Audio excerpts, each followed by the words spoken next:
Lachlan. Good to see you. Jeremy, we love having you here. It's a pleasure to be here. It's been since 2013 was the last time you were here. I think it was your first show, or one of your first shows, and you've lasted. Yeah, you know what? I'm amazed too. I really am. Yeah, but you do it well. I know that. Thank you, thank you. And you know, and you were here for the Borgias. Yes, I was here for the Borgias, probably. Yeah. Yes, of course. And now we, from what I've been reading, I love when you have your downtime. One of your hobbies is you like motorcycles. You like to take cross-country trips. I do. I think that's really cool. What's the latest one you've taken? Well, we were up in the Adirondacks.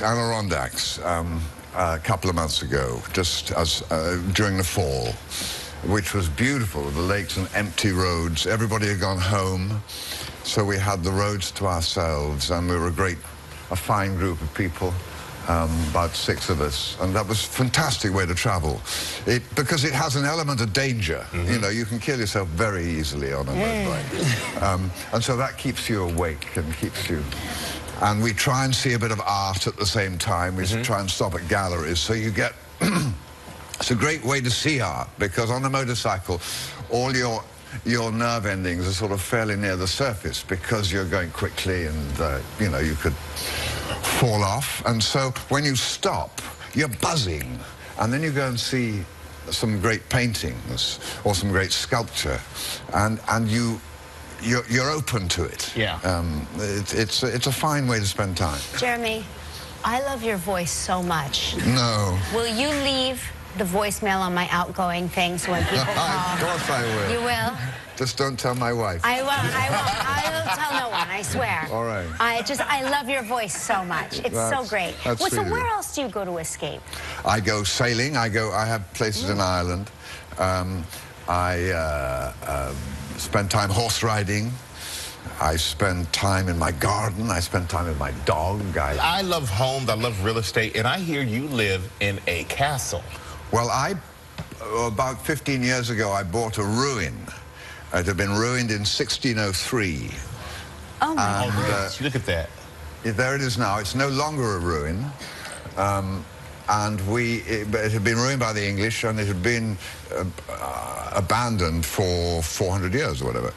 And I spent 6 years doing it up. And now I live in it when I'm in Ireland.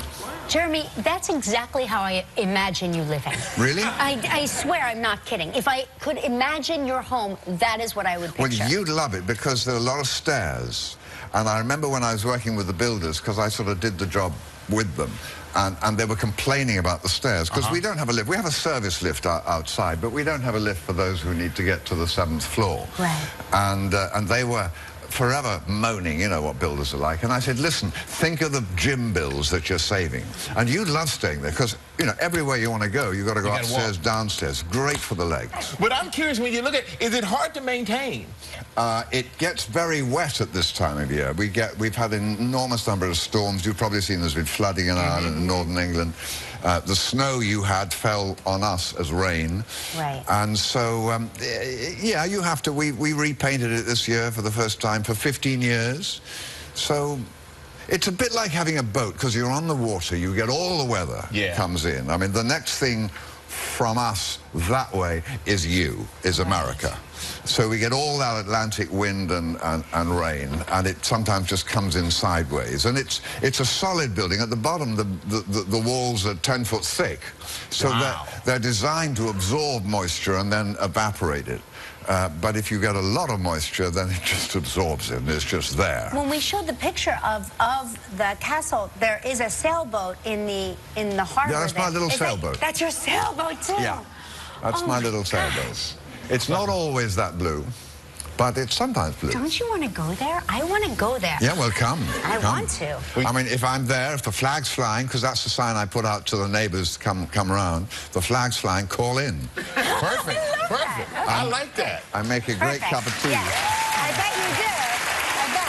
We're going to take a quick break, and when we come back, we're going to talk to you about making your latest film, Race. So we'll be right back with Jeremy Irons. Tell us about the film. Well, it's Jesse Owens, a great American runner. The first, he won 4 gold medals at the 1936 Berlin Olympics. And Berlin at that time, central Germany, was gearing up for war.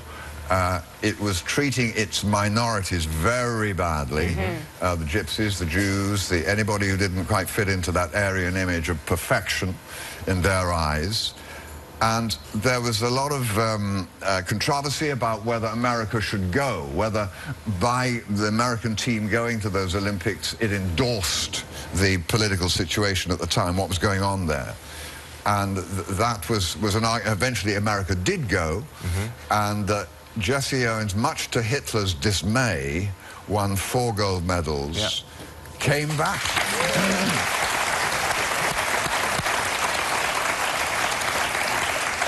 He came back here to New York. There was a big reception for the team, and for him particularly. He was the guest of honor, and he had to enter the hotel through the kitchens because he wasn't allowed in 1936 to go through the main foyer because he was black.